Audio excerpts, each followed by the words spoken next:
오늘 우리에게 주신 하나님의 말씀은 누가복음 13장 1절부터 9절의 말씀입니다. 신약성경 116쪽입니다. 누가복음 13장 1절부터 9절의 말씀을 드라마 바이블로 낭독합니다. 제13장. 그때 마침 두어 사람이 와서 빌라도가 어떤 갈릴리 사람들의 피를 그들의 제물에 섞은 일로 예수께 아뢰니, 너희는 이 갈릴리 사람들이 이같이 해받음으로 다른 모든 갈릴리 사람보다 죄가 더 있는 줄 아느냐? 너희에게 이르노니 아니라. 너희도 만일 회개하지 아니하면 다 이와 같이 망하리라. 또 실로암에서 망대가 무너져 치어 죽은 18사람이 예루살렘에 거한 다른 모든 사람보다 죄가 더 있는 줄 아느냐? 너희에게 이르노니 아니라. 너희도 만일 회개하지 아니하면 다 이와 같이 망하리라. 이에 비유로 말씀하시되, 한 사람이 포도원에 무화과나무를 심은 것이 있더니 와서 그 열매를 구하였으나 얻지 못한지라. 포도원지기에게 이르되, 내가 3년을 와서 이 무화과나무에서 열매를 구하되 얻지 못하니 찍어버리라. 어찌 땅만 버리게 하겠느냐? 대답하여 이르되, 주인이여, 금년에도 그대로 두소서. 내가 두루 파고 거름을 줄이니 이후에 만일 열매가 열면 좋거니와 그렇지 않으면 찍어버리소서 하였다. 샬롬, 좋은 아침입니다.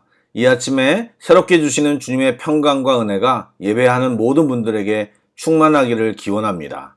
사랑하고 축복합니다. 말씀을 나누겠습니다. 오늘 성경을 보면 두어 사람이 와서 빌라도가 어떤 갈릴리 사람들의 피를 그들의 제물에 섞은 일을 예수님께 아뢰었다는 말씀이 있습니다. 이것은 실제 문자 그대로 죽은 사람의 피를 제물에 섞었다고 볼 수도 있지만, 피를 섞었다는 말이 성전에서 죽임을 당했다는 은유적인 표현으로도 쓰이기 때문에 많은 사람들이 상황상 후자를 생각하고 있습니다. 당시 갈릴리에는 로마의 반란을 도모하는 유대인들이 많이 살았다고 합니다. 학자들은 그들이 예루살렘 성전에 와서 제사를 드릴 때 방심하다가 로마 병사들에게 발각되어 체포되어 죽임을 당한 것이라고 생각합니다. 우리는 빌라도가 예수님의 사형 언도를 망설이기도 하고 부인의 의견을 따라 예수님 죽이는 일을 꺼려했던 일, 또 조금 더 아시는 분들은 로마 황제에게 빌라도가 예수님의 죽음에 대해 보고서를 썼는데 그 내용에 드러난 그의 생각을 보고 빌라도를 좋게 보는 분도 있을지 모르겠지만, 역사의 기록상으로만 보면 빌라도는 유대인들에게 잔인무도하게 행했던 총독이었습니다. 당시 유대인들은 정상적인 죽음을 당하지 않으면 죄를 지었기에 벌을 받은 것이라고 생각을 많이 했습니다. 특별히 바리새인들은 신명기 28장 하나님의 율법을 순종하면 복을 받고 불순종하면 저주를 받는다는 말씀을 역으로 적용하여 복받은 사람은 율법을 잘 지킨 사람들이고 저주받은 사람들은 불순종한 사람들이라고 간주했습니다.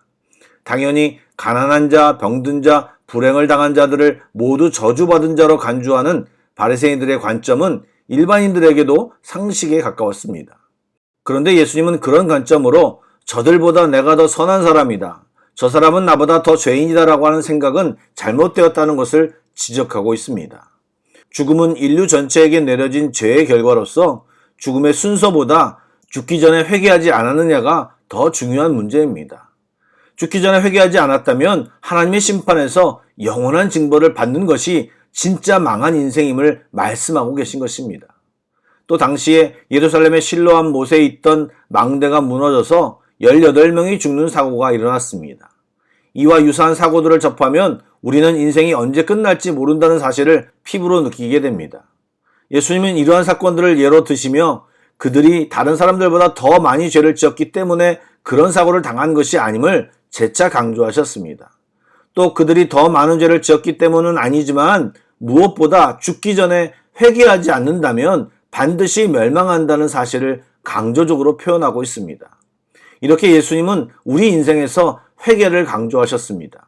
잘 아시는 대로 회개는 그냥 후회하고 반성하는 마음 정도가 아닙니다. 삶을 돌이켜 그동안 살아왔던 삶의 방식을 버리고 새로운 변화된 삶을 사는 것입니다. 예수 믿고 우리의 삶의 방향을 바꾸어야 하는 것입니다. 나만을 위해 살던 삶이 이젠 주님을 위해 사는 삶으로 바뀌어야 합니다. 주님을 내가 그냥 기도하면 도와주는 요술램프 진이로만 생각하는 신앙은 잘못된 신앙이고 재정립해야 할 신앙입니다. 이것 역시 회개해야 할 부분인 것이죠. 6절부터 보면 열매 없는 무화과 나무 비유가 등장합니다. 이 열매 없는 무화과 나무 비유는 하나님 앞에서 사명을 감당하지 못하고 죄를 짓고 있는 인간의 상황을 나타냅니다. 이 비유는 세례 요한이 이미 도끼가 나무 뿌리에 놓였으니 좋은 열매를 맺지 아니하는 나무마다 찍혀 불에 던져지리라는 예언을 연상시킵니다. 지금 당장 찍혀 버려져도 마땅한 나무가 포도원 지기, 즉 주님의 긍휼하심 덕분에 겨우 연명하고 있음을 비유해서 보여주고 있습니다. 인간은 모두 죄인이어서 하나님의 심판을 받아 죽임을 당해도 아무런 항변할 권리가 없습니다. 그럼에도 우리 주님은 오늘도 우리 모두에게 회개할 기회, 돌이킬 기회를 계속 주시고 계십니다. 얼마 전 한 선교사님과 대화를 나눴습니다. 복음을 전하고 양육하고 있는데 어떤 사람은 늦게 믿었음에도 잘 자라나고 어떤 사람은 선교사님이 생각하는 것처럼 잘 자라지 않고 있음을 보게 된다고 하셨습니다. 선교사님이시고 양육하는 입장에서는 그런 모습을 봤을 때 고민할 수밖에 없습니다. 선교사님이 관찰하기에 신앙이 잘 자라지 않는 사람이 예배의 자리에 나오지 않거나 기본적으로 해야 할 신앙생활을 소홀히 하는 것 같지도 않았다고 합니다. 선교사님은 안타까워 지속적인 관찰을 했는데 그 결론은 이렇습니다.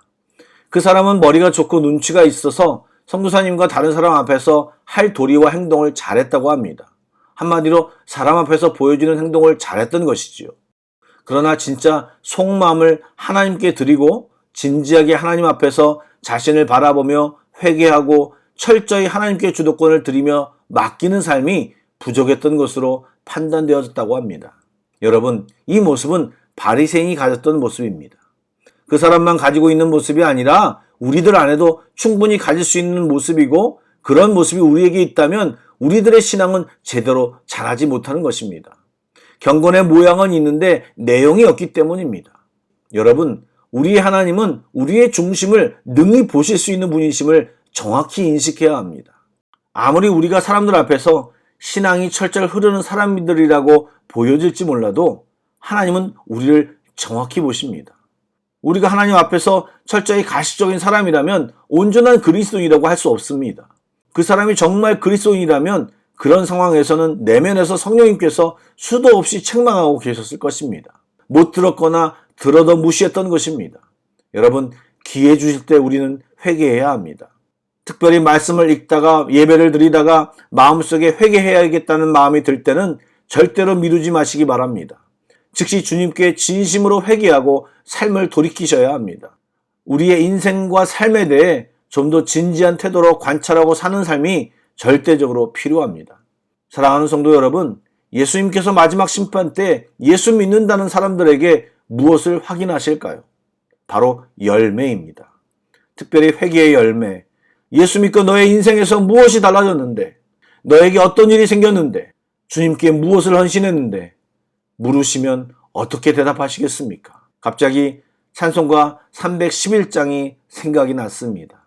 어떤 찬양이냐고요? 오늘 기도 후에 311장 찬양을 연결시키겠습니다.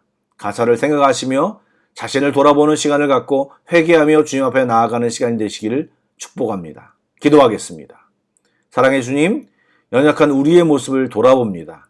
아직 주님께 회개하지 못하고 붙잡고 있는 죄가 있다면 회개하고 돌이키게 하여 주시옵소서. 주님이 도전하시는데 아직도 내 마음대로 고집하고 있는 것이 있다면 주님 앞에 내려놓게 하여 주시옵소서. 또한 우리가 죄라고 인식하지 못한 채 붙들고 있는 죄가 있다면 성령님 이 시간 깨닫게 해주시고 발견케 하여 주시옵소서. 만일 우리가 우리 죄를 자백하면 그는 미쁘시고 의로우사 우리 죄를 사하시며 우리를 모든 불의에서 깨끗하게 하실 것이라고 말씀하셨사오니 오늘 우리를 정결케 하여 주시옵소서. 그리고 회개에 합당한 열매를 맺으며 살아가게 하여 주시옵소서. 주님의 뜻을 우리의 삶 속에서 이루며 살게 하여 주시옵소서. 신실하신 주님이 오늘도 우리 모두를 지키실 것을 신뢰하며 예수님의 이름으로 기도드립니다. 아멘. 계속해서 찬양 한 곡을 묵상하시고 합심기도와 개인기도로 나아가겠습니다.